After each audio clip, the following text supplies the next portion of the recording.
my name is Lady Shanelle, and I am the host on this platform. And I just want to share with you all some things that I see every single day when I am mentoring, training, consulting, and coaching blended families and co-parents every single day. And so I want to share with you all some solutions to maybe some challenges that you may be facing and how to navigate those challenges as a parent, either a co-parent or as you are blending your families together. There's so many, majority of families now are blended families.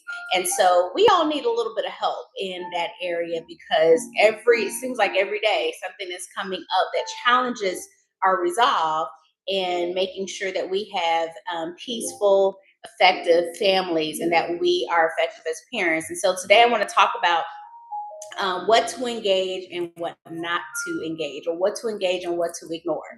And that is, it varies from time to time, okay? But I'm going to share with you all some principles that will allow you to really just kind of make a conscious decision or do your due diligence in knowing what to engage and what to ignore.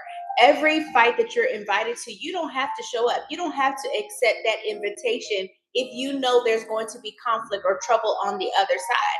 It makes no sense. If you're like me and trying to live a peaceful life, you are going to limit your invitations or responses and certainly reactions to drama.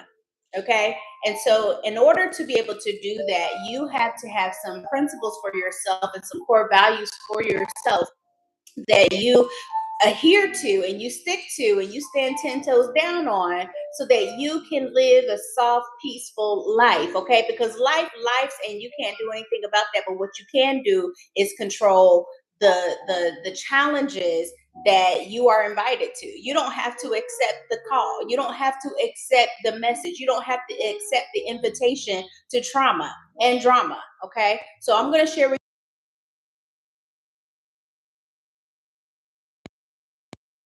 unnecessary, and that's just inviting trauma and drama into your life. So the first thing is you need to engage, especially when it comes to your little ones and your children. You need to engage in schedule changes.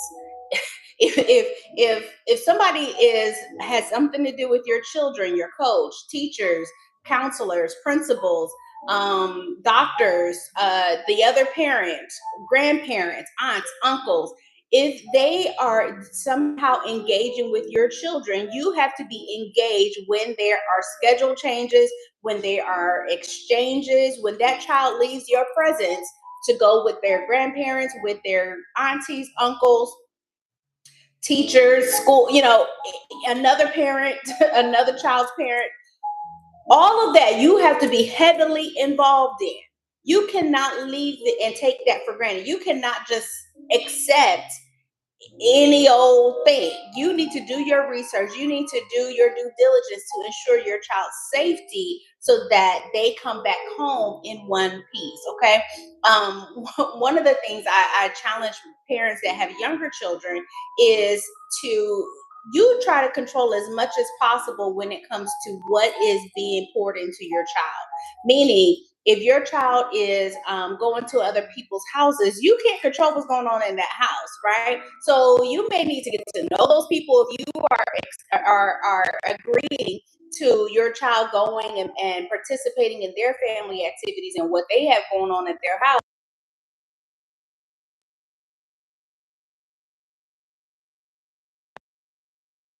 Values that I share, do they teach their children similar things that I'm teaching my child? Because in order for you to parent as best as possible, you have to know the environments in which your children are engaging in. Can you control all the environments? No, absolutely not. But you need to be heavily involved in those in environments, in those activities. You need to know what is the possible outcomes and how can I ensure, what can I do as a parent? How can I communicate with my children at home to make sure that they have the foundational stability to make good decisions, even when I'm not around. Okay. So that kind of goes into integral, raising your children to be integral. right? Raising your children to be vulnerable with you and know that they're that with you, it is a safe place for them to be vulnerable. Because if your children aren't sharing things with you, I get they go through those phases where they're understanding boundaries and privacy and all of that stuff. But if you have absolutely no clue of what's going on with your child, then intervention needs to take place. Because how can you parent if you don't know what's going on with your children? Now, we talk about this, especially for co-parents when they go to the other parent's house. Do you interrogate your child when they come home? Absolutely not. Right? You want to be there to listen. If they want to share something with you, then listen, and then ask ask questions that make the child still feel comfortable, because you don't want them to feel like they are telling on the other parent. You don't want them to feel like they're going over there to be at the CSI and the FBI and any type of investigator or detective every time they go to the other parent. But you also want to know that your child feels comfortable, that your child feels safe, and that your children have what they need in order to connect the dots when it comes to their own personal core values. And so engage in those things that make sense, that are developing the character within them, and that is developing the integrity in them, and that's developing the safety that they need from their parents, so that you can be involved as much as possible in their activities, in their and everything, okay, and their safety, okay. Now, children are going to develop a lot of different types of relationships, and that's great because you need them. They need to be strong socially. However, again, part of the principle of parenting is instilling in them necessary foundational principles that allow them to make good decisions and to know when decisions need to be made when they're going in the wrong direction. Because oftentimes children may be going in the wrong direction, but they don't even know that it's the wrong direction because they don't have anything solid that they've been taught to hold on to. So they don't know it's really the wrong direction. Now they may have instincts. God has given us all the ability and discernment, right? So I don't care what you think that you have or don't have. One thing I do know is that you have discernment, because God gave us all discernment. And so children have discernment. And however, as parents, we need to teach them to lean into that discernment, to not be afraid of that discernment, to not be afraid of that small voice, that conscious voice that tells them this is wrong. Okay, to not be afraid of that, and to trust that. And also, a lot of that comes with teaching. Okay, I can't tell you how many times my son will say he heard me in his ear when he was getting ready to do that. He knew what I would say if I knew he was going that direction, if I knew that he was getting ready to do that, he knew what I would say, because I am constantly in his ear as a guide in connection to discernment and Holy Spirit, so that he's consistent.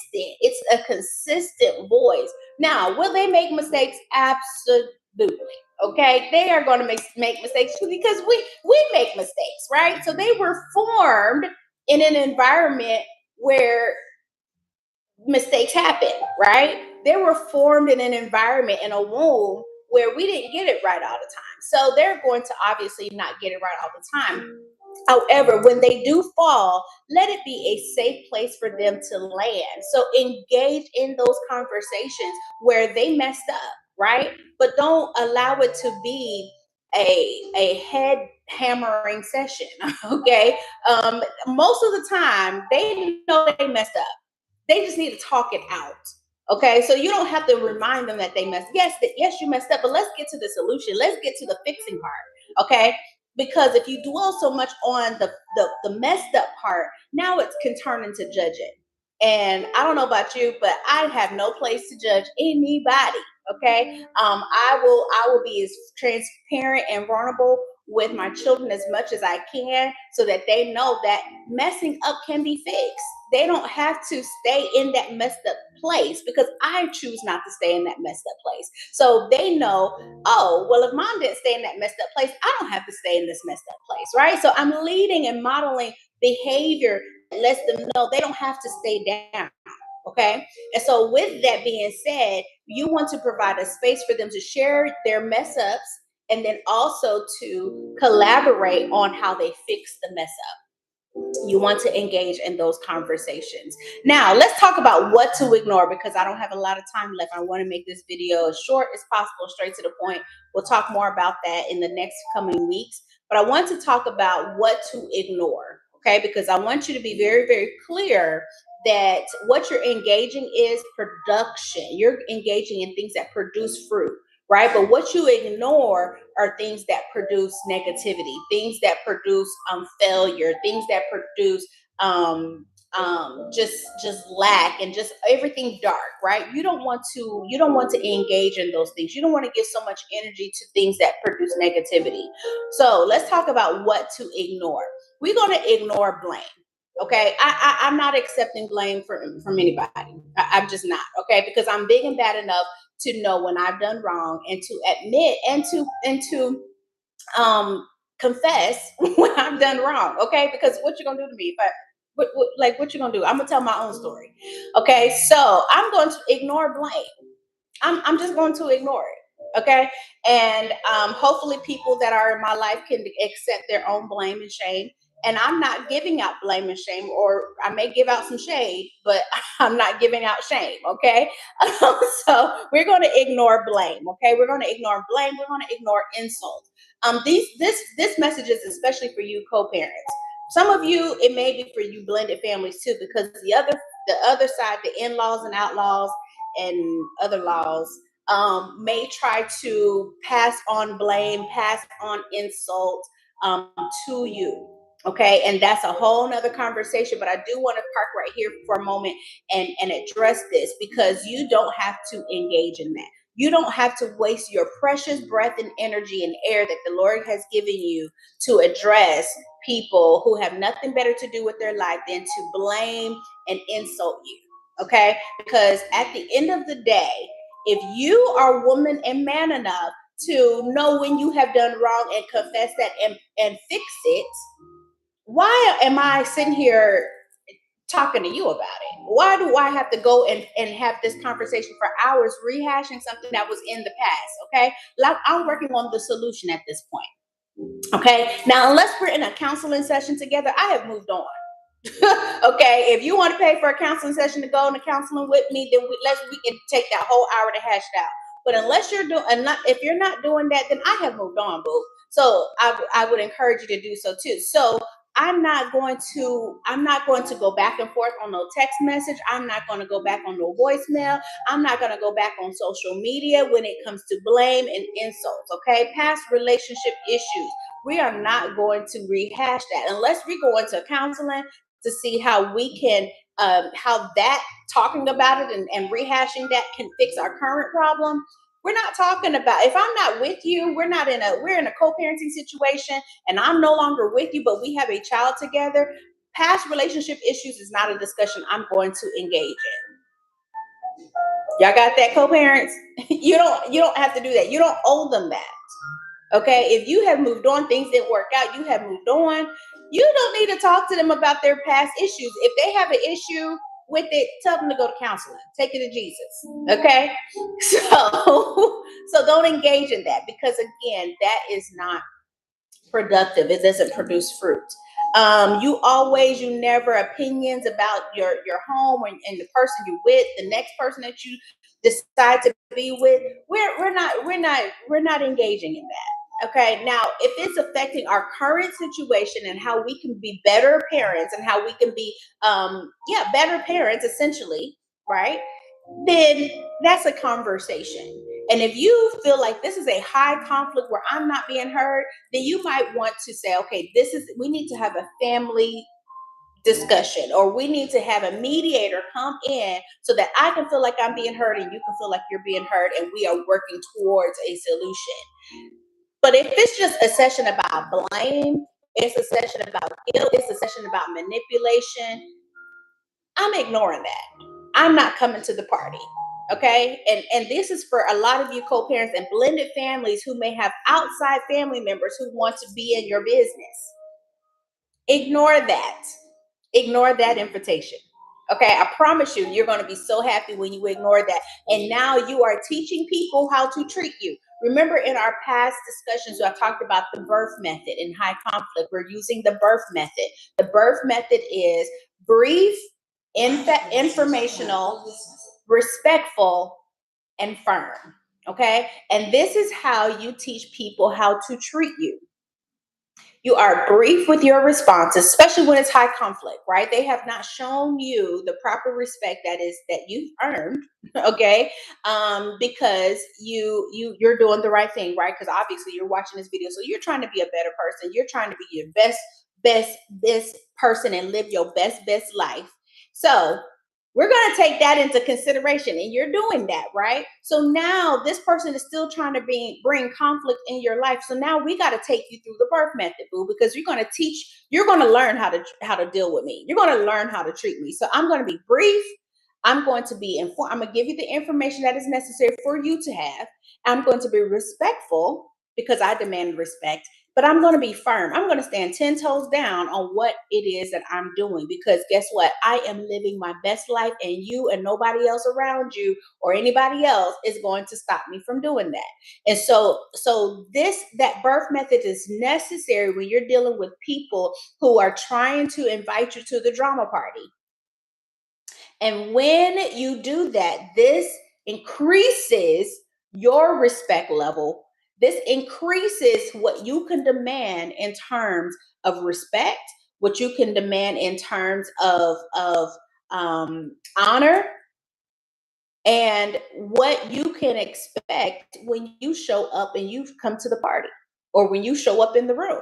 They know you are not to be messed with, because you are going to stick to the birth method. And until they earn more than that from you, you're going to stick to it. Okay? Because you got to let people earn more access to you. You don't just give it out freely. We're not doing that. When you're living your best life, you know that access to you is valuable, and you don't just give that away. They're not giving away free Rolls Royces. Okay. They're not giving away all of these luxuries. They're not giving away Hermes. They're not giving away Cartier. They're not giving away these things. Why? Because they are valuable. Okay. So don't be a counterfeit. Be the real thing and show up how you need to show up, so that people who want more access to you can earn it. Okay. And so, with that being said, you're not engaging in drama. You're not engaging in anything that produces negativity. Okay. You're not even engaging in bad mouthing your ex. Okay. Some of y'all still talk about your ex, and it's like, girl, you still care about him. Go be with him then. Right. And then and then some of y'all, I understand you're healing, and in the healing process, you are getting rid of things that no longer matter in this new season of your life, this new chapter in your life. So you are ignoring things that don't matter anymore in this new season in your life. And you are letting go of those things, and you have the capacity to embrace new. I'm gonna share this with y'all, and I'm gonna wrap this up. One of the things that I've learned to do in my soft life is is getting rid of things. Okay, it's really getting rid of things. These things may not necessarily be bad things, but it's things that are unnecessary in this next step in my life, this next season in my life, this next just this next season in my life. Okay. And so what happens is, if I decide I want some new clothes, right? Let's just say I want a couple of new dresses. Well, guess what? I'm gonna get rid of a couple of dresses that I don't wear anymore. I'm gonna get rid of a couple of items in my closet to make room for the new things in this new season. Does that make sense? Why am I holding on to stuff that I haven't worn for the last 2 years? I need to go ahead and get rid of that, because now my closet it looks cluttered, because I have clutter in there, right? So if I get rid of things that I don't need anymore, I'm not going to miss those things. So I'm making room for new things, so that my closet looks organized. It looks intentional. When I'm grabbing something, I'm not like, oh, I don't have nothing to go with this, or oh, this don't fit anymore. Oh, like, anything I grab in my closet needs to be intentional for this season in my life. I can wear anything in my closet Why? Because I got rid of things that no longer serve me anymore. It served me in a season before, it did what it needed to do, and now it's done. It has finished its course. It has done what it needed to do. It completed the assignment. And some of y'all need to do that with certain things, and not just things but people. They have completed their assignment. I love you. I appreciate what you've done. I appreciate how we've impacted each other's life for a time and a season, but I have to move on. And if I try to hold on to this relationship out of guilt because I don't want to leave you behind, then now I'm slowing down my progress, and now I'm not living my best life. Okay. You don't have to even be a bad person. I tell people this all the time. People that have walked out of my life, or I've walked out of their life, wasn't necessarily bad people. They served their time. I've served my time in their life. And that season is up. It just was up. No shame, no shade. It just was up. And I had to make a decision that I want more. So in order for me to have more, I got to let this go. No shade nor no shade. It's just the honest truth. And when you grasp the revelation and the concept of that, then you can say the decision is easy. It's like you don't have to be a rocket scientist to know, okay, I want something new. I'm gonna let that go because something new means more to me now in this season than hanging on to those old shoes, hanging on to those old sweaters, hanging on to that old outfit that served me when it needed to serve me, but it's no longer serving. It's just collecting dust year after year after year. That makes sense, y'all? So now in this season, the things we used to engage in, the things that we used to react and respond to, we're not doing that anymore because we are living our best soft life. Okay. And just for the haters out there, because I get some messages sometimes, I'm just going to address this one more time.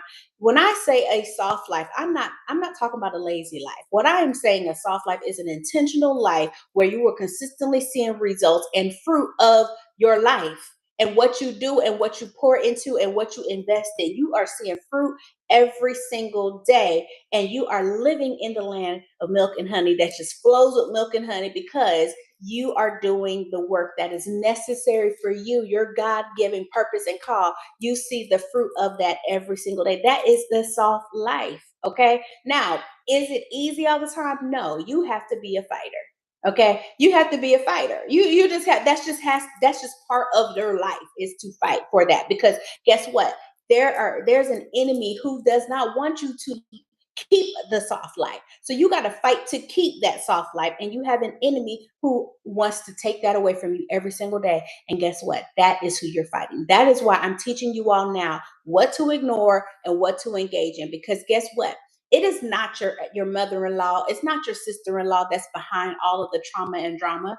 Guess what? It's an enemy who is influencing them to cause you to get discouraged, to cause you to step out of your lane and get into the drama lane.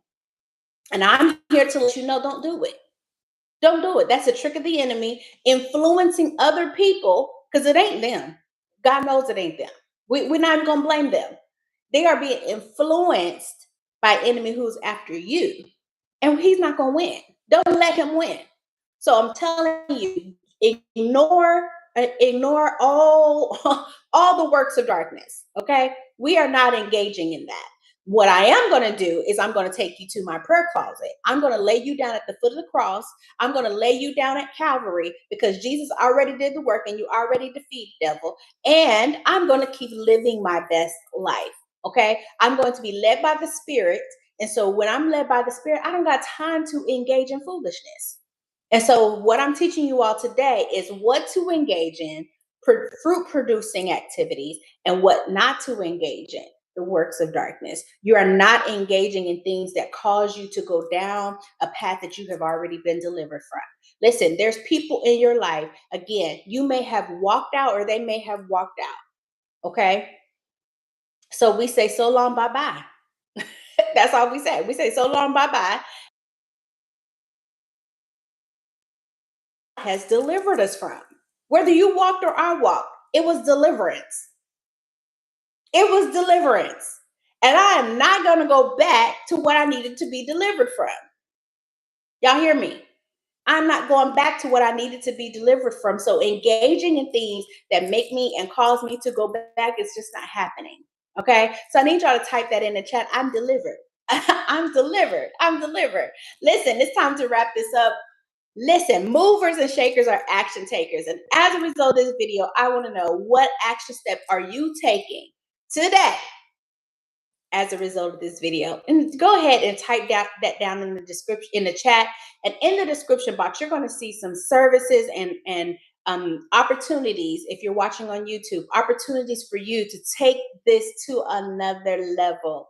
Okay, I love what I do. In fact, this summer we're coming out with a collab for all of you parents, blended families. We're coming out with a collab so that we can really unpack some specific things relevant to what you're going through, so that you can continue to live your best life, all for the glory of God, but also for kids' sake, for your children's sake. Let them see you live your best life, so that they would love to do that as well. And you are modeling behavior that you want for them to enjoy and embrace as well. So thank y'all so much for listening to this video. I appreciate all of you that participate, and all of you that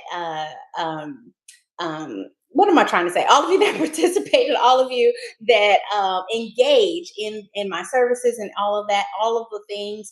If you have any questions, feel free to leave a message down in the chat, or there's an opportunity for you to chat with me for free as well. Can't wait to see y'all in the next video. Have a great week. Bye.